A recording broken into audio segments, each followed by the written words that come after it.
Speaking of को stars, लोग बहुत कहते हैं और सुनने में भी आता है कि एक्ट्रेसेस फ्रेंड्स नहीं हो सकती, तो क्या ये बात सच है?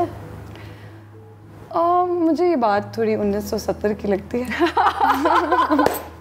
मुझे जो सच बात है मुझे भी। और ये मैं तब से कह रही हूँ जब मैं 19 साल की थी, और तब तो मैं बड़ा बोलती भी इस तरह थी। मैंने आपको इतनी दफ़ा माहिरा की दावतों पर देखा है। हाँ, लेकिन मैं जब ये शुरू में बोलती थी ना तो सब समझते थे कि स्टूपिड चाइल्ड सेइंग 1970 अभी लगेगा पता, बट ऐसा कुछ पता नहीं चला मुझे इतने सालों में। I have been working for nearly a decade, कुछ ऐसा नहीं है। हाँ, ह्यूमन लेवल पे अगर आपकी किसी से ना बने Meera, but that's so natural. वो तो उसका एक्ट्रेस होने से कोई ताल्लुक ही नहीं है। बिल्कुल, कि आपको इंसान कोई पसंद ना आए, और उस तरह भी आई have never fallen out with anybody, लेकिन पसंद ना आए तो फिर आपकी उस तरह से दोस्ती नहीं आपको फॉरन आप मतलब नबीला से मेरी आपसे मुलाकात हो और हमारी एनर्जीज ना मैच करें, तो आपके दिमाग में होगा अच्छा ठीक है, I don't have to reach out to this person, you know, तो वो तो दैट्स वेरी नॉर्मल। बट मुझे लगता है कि मैंने जितने भी एक्ट्रेसेस के साथ काम किया है या जितने भी एक्ट्रेसेस से मैं सोशली मिली हूँ, I have always felt great meeting everybody, और आई फील कि और आप सपोर्ट भी इतना करती हैं। वैसे आपको फील भी सिर्फ तभी होता है जब अगले की भी एनर्जी आपके लिए अच्छी हो। सो आई फील कि ये पुरानी बातें हैं जिनको जबरदस्ती घसीटा जा रहा है कि नहीं तुम लोग भी आपस में कुछ तो हमें लड़ाई करके दिखाओ, हेडलाइंस दो ना। तो I feel they don't have headlines to do with actresses anymore, and that's boring for people. Although आती हैं कुछ, मैं नाम नहीं लूंगी, लेकिन कभी कभी आती भी हैं। इसी वही बात है कि कभी कभी तो कहीं भी कुछ भी हो सकता है, but it's not a norm. I agree with you. It's not a statement I would agree with. I think actresses, actors, bankers, same industry के कोई भी लोग, everybody can be friends and anybody can fight, so it's not to do with actresses at all. कभी ये वक्त आएगा जब Mawra Hussain lawyer, practicing lawyer बनेंगी? आई थिंक सो, या मुझे ऐसा लगता है, बट ऑब्वियसली मेरे जो मेरे साथ सब लोग पढ़ रहे थे और जो प्रैक्टिसिंग लॉयर्स हैं मेरे दोस्त, उनके सामने मैं कहती तो वो कहते हैं हाँ श्योर।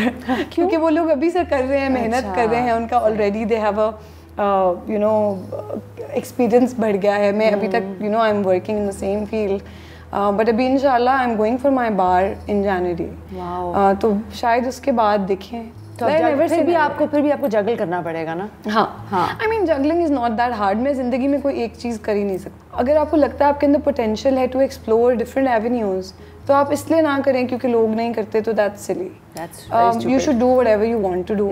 अगर आपका कल सुबह उठ के पेंटर बनने को दिल कर रहा है तो आप शुरू कर दें, अभी भी शुरू कर देंगे तो 10 साल में maybe you will be the best painter in the world, और maybe in 5 years। And I think that also comes from my mother and me, कि मैं उनको कल सुबह उठ के अगर कहूँगी ना मैंने एस्ट्रोनॉट बनना है, तो वो कहेंगी कौन से कॉलेज जाना है, कहाँ से पढ़ना है। शी विल नेवर से बेटा अब कैसे बनोगी, you know. So I think it comes from them. तो रज़िया आंटी की उनकी तरफ से, उनकी अम्मी भी जो थी, जिस किस्म की वो होंगी मेट्रियार्क, तो मुझे लगता है कि लाइन होती है एक स्ट्रॉन्ग वुमेन की, ऐसे नहीं होता कि उठ के आ जाती है। मुझे लगता है कि मेरी अम्मा जो है ना वो बहुत स्पेशल है, not in like a you know, माएँ तो सबकी स्पेशल होती हैं, but as a woman you know वो जितना आगे का सोच पाती हैं, जितना वो यू नो वो घबराती नहीं है चेंज से। मैंने बड़े होते हुए देखा कि वो मेरी किसी चॉइस पे कभी नहीं घबराई। मैंने पहले कहा मैंने डॉक्टर बनना है, फिर मैंने कहा मैंने फैशन डिज़ाइनर बनना है, फिर मैं एक्टर बन गई, फैशन डिज़ाइनर भी पढ़ना शुरू किया और चीज़ें छोड़ी यू नो। और फिर मैंने कहा कि अच्छा मैं एक्टर बनना शुरू हो गई, फिर मैंने कहा अच्छा मैं सोचूं मैं LLB कर लूँ। कभी उन्होंने इस तरह दिखाया ही नहीं कि मैं कोई अजीब बात कर रही हूँ। शी वुड से अच्छा ये करना है, चलो करें। So she has a little child inside her also, which is amazing because her spirit is undimmed. हाँ, तो I think वो ज़रूरी है कि पेरेंट्स आपको इनकरेज करें, फिर आप अचीव कर सकते हो ज़िंदगी में। कोई ऐसी चीज़ होती है आपकी ज़िंदगी में where you draw like a red line? बहुत हम अपनी लाइफ में भी होता है कि आप कहते हैं कि हाँ मैं अवार्ड शो पे मतलब स्कर्ट नहीं पहनूंगी, मैं गाउन पहन लूँगी, या मैं शलवार कमीज़ तो हम वैसे भी पहनते हैं। But is there anything in your career where you draw the red line in terms of how you dress or in terms of the scenes जो आप करती हैं? क्योंकि कुछ एक्ट्रेसेस तो हाथ भी नहीं पकड़ती ना, थोड़ी पुरानी बात है, लेकिन मुझे याद है 2008 की बात है, मैं किसी एक अदाकारा के साथ काम कर रही थी, उन्होंने कहा कि नहीं मैं हीरो का हाथ नहीं पकड़ सकती। तो आपके लिए आपके कोई रूल्स हैं ऐसे? आई फील लाइक रूल्स को एक तो अपने तक महदूद रखना चाहिए। मेरे पास मेरी अपनी रेड लाइंस हैं, आपके पास अपनी होंगी।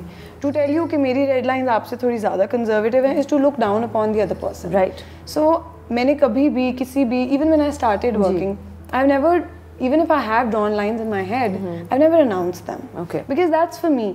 और मैंने ये भी देखा है कि कुछ एक्टर्स जिन्होंने अपनी लाइंस अनाउंस की और फिर उनको क्रॉस किया तो लोगों ने कैसा रिएक्ट किया.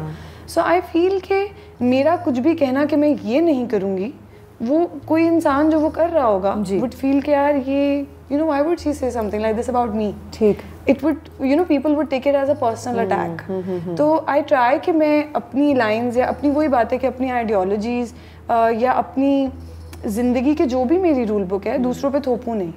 हर किसी को इजाज़त होनी चाहिए to do whatever they want to do in their lives. बिल्कुल. बस उसका कोई हार्म नहीं होना चाहिए किसी दूसरे पर. मेरी रेड लाइन यही है कि मैं कभी किसी को नुकसान ना पहुंचाऊं. ठीक. और मेरी वजह से किसी को तकलीफ ना हो, कोई दुखी ना हो, ये मेरी रेड लाइंस हैं. सही. बाकी और ये रेड लाइंस अगर कोई देख के सोचेगा कि मैं भी किसी को दुखी ना करूँ तो दैट्स गुड. बट उसके अलावा कि करियर में या ज़िंदगी में या पढ़ाई में मुझे लगता है कि शायद मैं खुद भी वो इंसान ना रहूँ जो मैं आज हूँ. बिल्कुल. बंदा इवॉल्व करता है. जो आपके रूल्स थे 5 साल पहले शायद 5 साल बिल्कुल बदल चुके हैं. इसलिए मैं बॉक्स बनाना ही नहीं चाहती कि मुझे I will have to live up to that box then and that would be hard. और अपने आप को आप फिर बंदा महदूद कर देता है ना. हाँ, और मैंने देखा है लोगों को करते हुए क्योंकि उन्होंने कुछ कह दिया ना, they have to do it. So I always say कि नेवर से नेवर. अभी जिस तरह शायद मैं लॉ प्रैक्टिस ना करूँ, मेरा कभी भी ना करूँ, बट शायद करूँ. So I am gonna keep that option open for myself whether it's publicly or personally. So yeah, you're a very good dancer, Mavra. Really? No, you are. I've seen you perform. आपने ये India में सीखा या ये खुद ही मतलब? I mean they gave me classes for खींच मेरी फोटो, but वो तब मुझे डांस सिखाते थे और फिर कहते थे बस डांस को खराब करो क्योंकि खींच मेरी फोटो में खराब डांस करना है. So it was a very confused session. They were very confused sessions. But I feel कि eventually आप वही उसमें से ग्रास्प करते हो जो आप करना चाहते हो या जो आपका पोटेंशियल होता है. And I don't think I am good at, by the way I don't feel that I am very good at anything, but I am okay to be learning and I am okay to be slightly good और reasonable at multiple things then just trying to ace one. You know a lot of people have sat across me जहाँ आप बैठी हैं अभी, और मैं आपसे बातें कर रही हूँ और मुझे लग रहा है कि मावरा हम्बल होना बहुत अच्छा है, लेकिन आप अपने आप को इतना पुट डाउन क्यों कर रही हैं? नहीं, पुट डाउन करने की बात नहीं है. इट्स जस्ट दैट आपका पर्सपेक्टिव बदल जाता है. आप पूरी दुनिया में इतने लोग इतना कुछ अचीव कर रहे हैं. You have to see yourself from कि दुनिया में मेरी वजह से क्या डिफरेंस आ रहा है. तो वो बहुत माइन्यूट होगा अभी. जिस दिन I will bring some big change in the world, I will also proudly stand and say कि यार ये देखो ये मैंने किया है. But I feel till then it's important to stay grounded and understand कि इतना भी कुछ नहीं कर रहे हम. Maybe that also allows me to appreciate others and like people a lot more than not. तो वो मेरे लिए बड़ा ज़रूरी है कि मैं सेल्फ क्रिटिकल रहूँ और थोड़ी ग्राउंडेड रहूँ. माशाल्लाह बहुत ग्राउंडेड है आप. मतलब आपके जो पाँव हैं वो ग्राउंड के साथ अटैच्ड हैं ऐसे. अल्लाह करे ऐसे ही रहें. बिल्कुल, बहुत ज़रूरी है. आपकी फेवरेट एक्ट्रेसेस कौन है जो आजकल काम कर रही हैं? मेरी फेवरेट एक्ट्रेस जिनको आप देखती हैं आप कहती हैं उफ यार ये क्या कर जाती है. यार आई वुड से कि मतलब रीसेंट वैसे तो I am very fond of all our actresses. एक तो बड़ी मुश्किल हमारी ज़िंदगी है as an actress in this country, which is why मेरे लिए बड़ा सॉफ्ट कॉर्नर, मेरे पास बड़ा सॉफ्ट कॉर्नर है सबके लिए. So I love everybody for whatever their forte is. But अभी recently I was watching Yamuna Zaidi in Pyaar Ke सदके. वाह यार, बिकॉज वो मैं कभी उसके साथ स्माइल किया है, कभी उसके साथ मैं रोई हूँ. And just generally speaking of actors, there is this little kid who came in Mere Paas Tum Ho. जी जी. So these two performances really moved मी.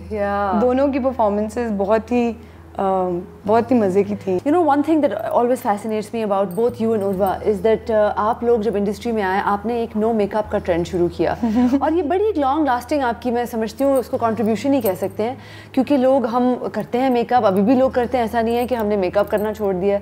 लेकिन आप और उर्वा जब आई, even when Urwa got married, उन्होंने बहुत कम मेकअप किया. सब बात में आपका बहुत कम है बिकॉज वो तो रोल डिमांड करता है. लेकिन ये इतनी आप क्या सोचा था आपने? I mean when you and Urwa just decided कि आई डोंट थिंक कि हमने कोई किसी एक दिन बैठ के डिसाइड एग्जैक्टली. बट मुझे ऐसा personally, I will speak for my self, मुझे लगता था कि with a lot of makeup my expressions don't get across. Like, or especially अगर if the role demands you to not wear makeup, जी, वो फिर ऐसे फेक सा कुछ फील होता था. So I think it was a very natural, instinctive no, but decision. I mean in real life also. अब अभी आप बहुत आपने कम मेकअप किया हुआ है, आप तस्वीरों में भी, आप Instagram पेज में मैं देखती हूँ आपकी bare face होती है usually. So you just like it like that, huh? Yeah, I think it just happened.